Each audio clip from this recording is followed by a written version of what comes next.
So here is the Contractors game comparing Quest 2 to Quest 3. So starting with the Quest 2, then moving on to the Quest 3 in the same location. Now I have to say the graphics are very similar.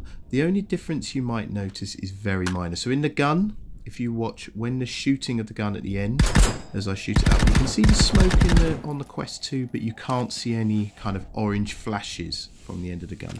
In the pistol you can, small little orange flashes, but again, very minor. Quest 3, watch the end of the gun,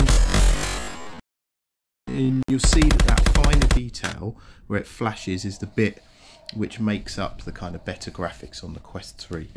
Again, Quest 3 slightly finer on the metalwork and on the arms, but honestly, it's really not worth the extra money, I felt. Even playing the game back to back on the Quest 2 and the Quest 3, there didn't feel like there was much difference in terms of the graphics. So this is Contractors, which is a game, a shooting game, but let's have a look at maybe another alternative, such as a table tennis game called VR Table Tennis. So this is the Quest 2 and this is the Quest 3, and as you can see, very little difference.